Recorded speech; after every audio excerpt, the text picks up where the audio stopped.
Hello, welcome to Brian360, and do not adjust your screen, but welcome to the birds of summer. And no, this is not a Canadian summer. True, this is an odd image to start off a video about the birds of summer, but I wanted to pay homage to the birds who survived the sub-freezing temperatures of a cold Canadian winter. Look at this poor cardinal, blowing in the wind, feathers all over the place, holding on for dear life, just to get a meal. And these guys, my beloved chickadees, weighing next to nothing, almost no body fat, somehow managed to get through another winter. I also salute the finches and sparrows who battle through the elements just to survive. And lastly, the awesome downy woodpecker, one of the most entertaining birds to watch and such an interesting species. All of these poor birds have triumphed over everything nature could throw at them, so I am pleased to show a video of these lucky birds getting first place at a nice warm summer bird feeder. For those of you born after the 80s, that sound effect was a record needle scratch, meant to convey surprise and shock. Exactly what the birds of winter are feeling.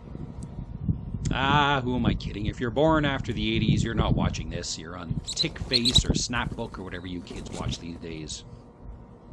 Anyway, in the early spring, the common grackle and red-winged blackbirds move in, and they bully all of those winter birds out of the feeding area, including the bluejay, which can be a bully itself.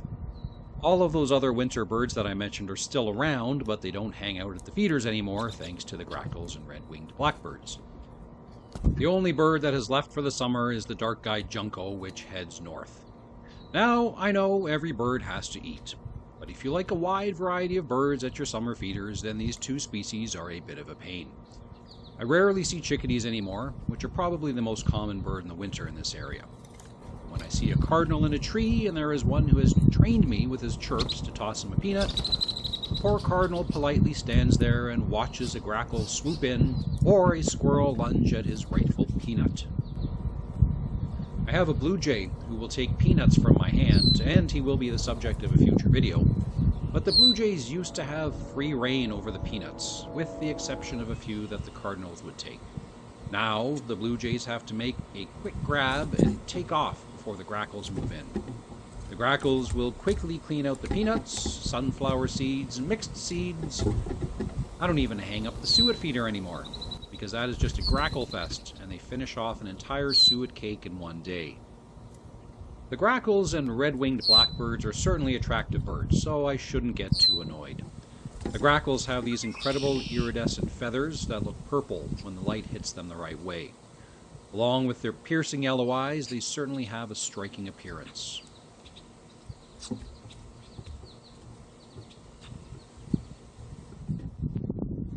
The male red-winged blackbird, seen here, has these incredible red and yellow flares on their wings. It's a bit sexist, I think, that this species is named after the appearance of just the male, as this brown speckled bird is the female red-winged blackbird. This is an excellent example of sexual dimorphism, in which the different sexes of the same species have very different physical or morphological characteristics. Juvenile males do not have the impressive red and yellow colors on the shoulders as seen on the adult males. Instead, they have the more muted orange tones as seen on this youngster.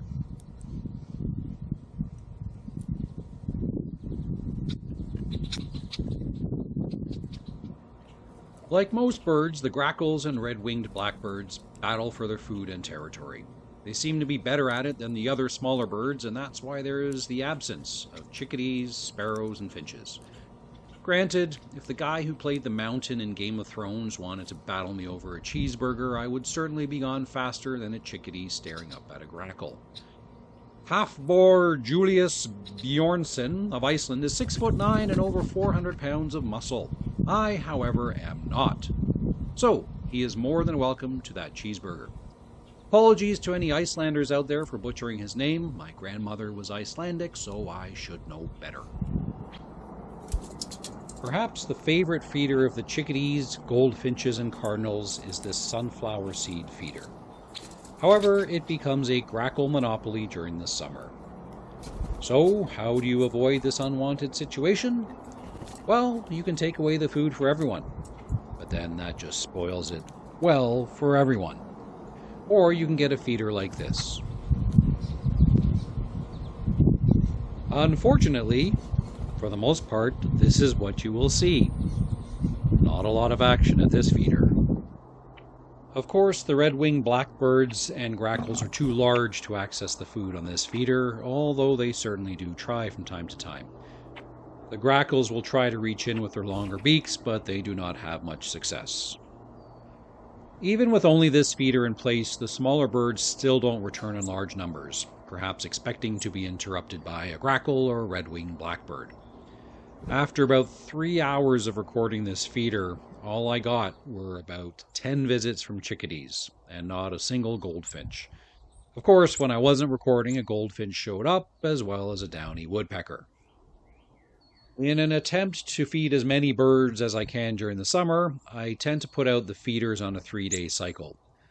The first day, I put out just this caged feeder, allowing the smaller birds to get their food for the day.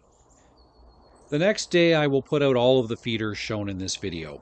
So this caged feeder with mixed seed, the sunflower seed feeder, the flat feeder, and the supposed squirrel-proof feeder with mixed seed.